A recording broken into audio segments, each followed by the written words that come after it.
Hello, namaste. My name is Farzanarani, and I am currently serving in my first year of my term as a secretary for the Asian Neuropsychological Association. I used to be in full-time academia, but now I enjoy being in private practice in the greater Philadelphia region in Pennsylvania, where I can manage my own time and stay involved in clinical practice, teaching, research, and a lot of service to the profession as well. I identify most with my Asian Indian heritage, and I can speak Hindi and Gujarati, along with just a few of the other Indian languages that you can pick up from coming from a multilingual nation like India, where there are 22 official languages and thousands of dialects, a place where multiple ancient religions coexist together, and a place that officially recognizes a third gender. And I suppose that is probably what helps me value differences in how people look, speak, learn, love, and do. That is one of my most important core values as a neuropsychologist. I try to appreciate the uniqueness that each of us brings to the table, which I believe deserves to be celebrated and embraced. So I love quotes, and let me share one from Maya Angelou with you. Nothing can dim the light that shines from within. And I do think that is true for all of us within ANA and beyond. And that's one of the reasons why I love the fact that cultural identity groups like ANA and Society for Black Neuropsychologists, or SBN, the Hispanic Neuropsych Society, HNS, and the Queer Neuropsych Society, or QNS, now exist in our field. We all have a voice now and a community to celebrate with each other, empower each other, and lean on each other during good times and bad. And especially a community like ANA, which to me feels like a professional home, and I'm sure is true for many of us as well. And probably a large part of that is because we value and support each other as a group, and we see each other as a family, the ANA family. These core collectivistic ideals that many of us were brought up with, where you take care of each other so that the entire flock flies together, not just an individual person. And I try my best to emulate that value professionally by thinking about my patients, my students, my colleagues, and trying to advocate for them, especially when there's been exclusion or marginalization. One of the historical challenges in our field has been that we have excluded the voices of large numbers of us in both the scientific literature or in the representation in leadership positions of organizations or the populations that we serve clinically, because we've got a very restricted set of methods and measures that we've historically used. So that makes us vulnerable as a field and as an organization, since we're not yet at a place where I can tell my Marathi-speaking patient sitting in front of me that, guess what? I have a good set of tests and norms that I can give you in your language using measures that have been developed with you specifically in mind. I don't have to try to make that patient fit. And I think, the existence of ANA itself places us in a position to begin to address these deficiencies in the field, but we're not there yet. We have to get there. And that is one of the things I'm hoping to help support as part of ANA's executive committee. I know the committee and the leadership in general has been committed to developing resources, providing education that recognizes the heterogeneity amongst all of us in the Asian community and beyond, and then disseminating that information to the larger scientific and public communities. We've had some excellent programming, quality programming that's been centered around, very crucial issues that are relevant to the community. And we've also been very keen to support grassroots advocacy efforts and the needs for our community from a social justice standpoint. And I have to give a shout out to the advocacy committee here, because boy, do we have an active group of movers and shakers there. Um, I believe that actions are more important than affirmations, and our committees do such a good job of bringing truth to power in collaboration with our sister organizations at SBN, HNS, and QNS. So, speaking of which, the last of my core values that I'd like to share with you is that of doing our best every day and giving it your all. So my dad always says to us, "Kal kare so aaj kare so ab." And what that translates into is if you're going to wait to do something tomorrow, do it today. And if you're going to do it today, do it now. So, coming from an immigrant family, I suppose this is part of my action orientation that has helped, me accomplish things that need to be accomplished and pursue projects that are genuinely meaningful and impactful to those, that I serve both personally and professionally. So related to that, I'd like to thank the Media Committee for the wonderful action-oriented work that you are doing to allow us to get to know each other better. It's such fantastic, high-quality work. And, it's an honor overall to be able to interact with all of you within ANA and beyond, because we learn so much from each other and continue to grow. Thank you. Hi, everyone. My name is Michelle Madore, and I am the current treasurer for ANA. I am a multiracial Filipina, a first-generation college student in my family, and the only one in my immediate family to have gone on and earn a doctoral degree. I work at VA Palo Alto Healthcare System as a clinical neuropsychologist. I wear a lot of different hats here in my role. I am the director of the VA National Clinical Transcranial Magnetic Stimulation Program, as well as the co-director of our postdoctoral fellowship in the Mental Illness Research, Education, and Clinical Center. Lastly, I'm a clinical assistant professor affiliated with the Stanford University School of Medicine in the Department of Psychiatry. I have a lot of different professional values. One of the ones that really has been on my mind quite a bit is that of increasing the level of diversity within the field of neuropsychology. In order to do this, I think that we as a field need to provide much needed support in the way of resources and sponsorship and mentorship to those individuals from historically marginalized communities. At its core, to a certain extent, it does mean providing support to trainees as they embark on their journey to becoming clinical neuropsychologists.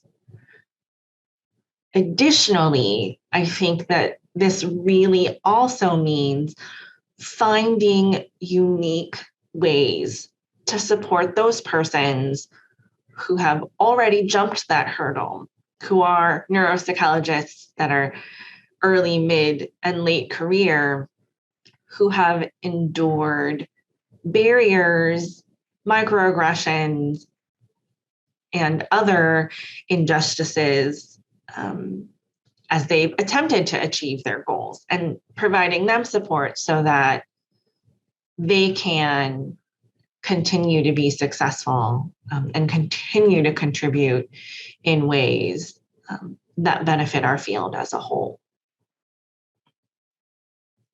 The other value that I want to share is that of community-focused leadership. It's often referred to as servant leadership when you take a look at the literature of individuals who find themselves in leadership roles. And really, community-focused leadership or servant leadership is growing within the field of neuropsychology. And I think it is one of the foundations in which ANA was. ANA is a small organization representing a small community of individuals within the field of neuropsychology. Our community-focused leadership framework is an asset because it allows us to be consistent with our values and provide resources and support to our community.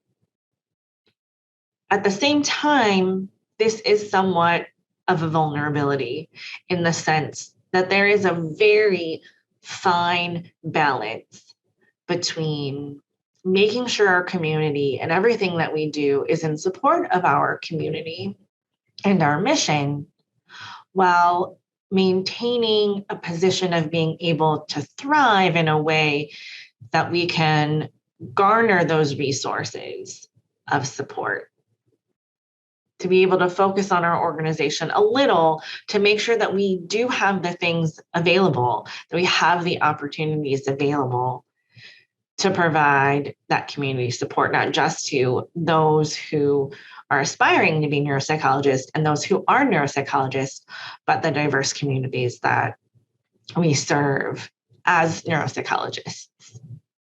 In the next year as treasurer of ANA, I'd really like to complete the infrastructure that has been set aside to make sure that our organization's finances are in order. This really goes above and beyond just simply establishing a budget.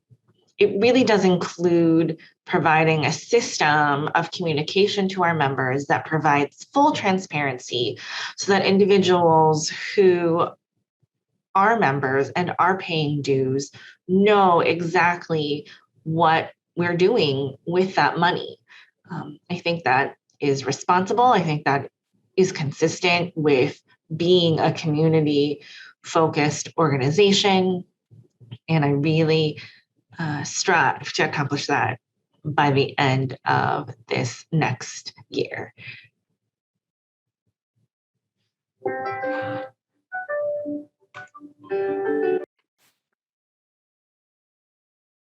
Hi, my name is Alexander Tan. Just to tell you a little bit about myself, I am an early career pediatric neuropsychologist at Children's Hospital of Orange County, or CHOC Hospital, where I conduct neuropsychological evaluations for a variety of clinical populations and referral sources. One population I work very commonly with is our kiddos born with congenital heart disease, and I direct the CHOC Heart Institute Cardiac Neurodevelopmental Program, as well as am involved on a national level with the Cardiac Neurodevelopmental Outcome Collaborative, where I'm working to improve neurodevelopmental outcomes and evaluation for our kiddos born with congenital heart disease. At CHOC, I'm also heavily involved in our training programs, both our psychology internship as well as our neuropsychology fellowship.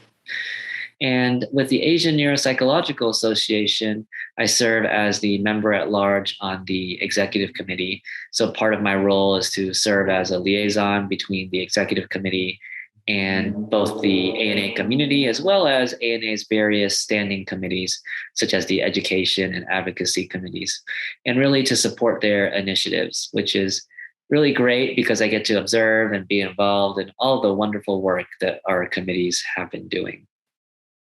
I'm also the founder and current advisor to the ANA Student Committee, the purpose of which is to, on both an organizational level, but also on the level of the field of neuropsychology, increase trainee membership, participation, and collaboration, support the needs of our trainees, and enhance relationships between trainees and professionals.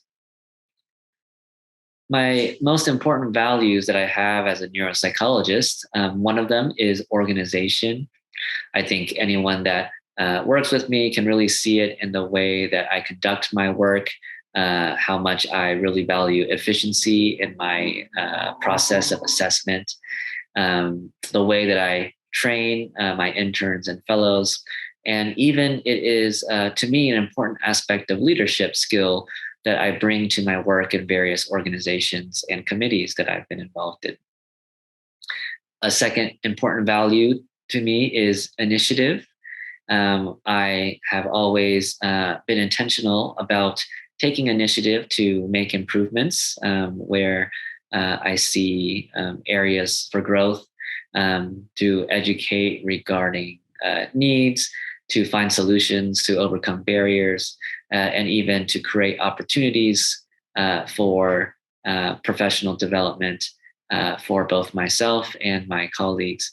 As an example, especially when the COVID-19 pandemic started, and there was an interruption across the world to neuropsychology education and training, I came together with a group of leaders in the field to create Know Neuropsychology, which is a online didactic series that consists of high quality education in a very accessible format. And so that was just an example of really what some initiative can do to really meet very significant needs. And finally, I would say my last important value is compassion, which I think is particularly salient during the current pandemic and all the chaos and turmoil it has brought to both our patients and also our colleagues. A kindness and empathy towards my patients ensures that my evaluations are meaningful to them and are relevant to them, and especially for the underserved populations, which I commonly work with here in Orange County. And the same kindness and empathy towards my colleagues goes a long way. A respect for diversity of thoughts, perspectives, and experiences, especially during these times of social injustice and all of the difficulties that have been exacerbated by the COVID-19 pandemic. In terms of some vulnerabilities that I see in the field of neuropsychology and some goals that I have that I hope to accomplish within ANA, one, I can think of two considerations, one of which is the pipeline for racial and ethnic minority individuals really continues to need much more strengthening. Not too long ago, I tell myself, I was interviewing for graduate programs, and on one occasion, a faculty interviewer came up to me and said to me, "Oh, an Asian male. That's a surprise." And I knew even from then that I really just didn't see many people interviewing for graduate programs that even looked like me.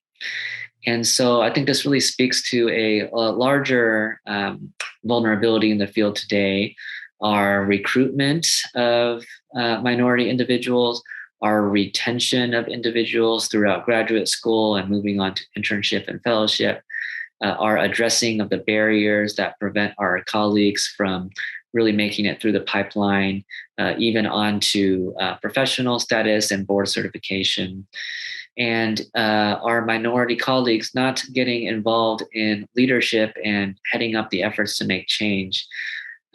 These are all, I think, results of kind of the pipeline issues that we continue to see. And while we are starting to see some improvement in various initiatives across neuropsychology organizations, I believe that this is still a very important area of focus for us, and there's a long way to go.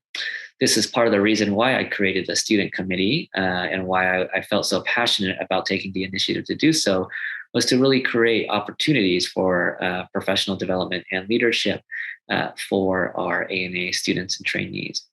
And I believe that these pipeline issues are not only relevant to our ANA trainees, but all of our racial ethnic minority colleagues, which is why we really here at ANA value our collaborations with our sister organizations, the Hispanic Neuropsychological Society, the Society for Black Neuropsychology, and most recently, the Queer Neuropsychological Society.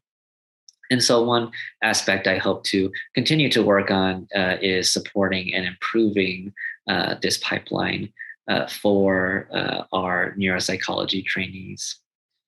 One other area that I've been considering recently as well is the lack of advocacy for pediatric populations in our field of neuropsychology.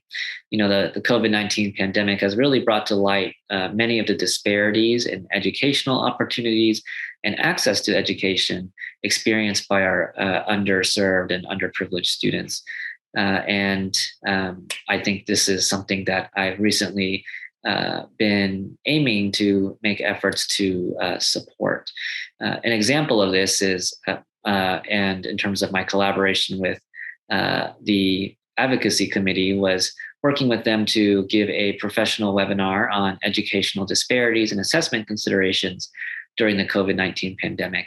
And I'm really hoping to expand this work and bring the education to families and educators and come up with new initiatives to support advocacy for our underprivileged students.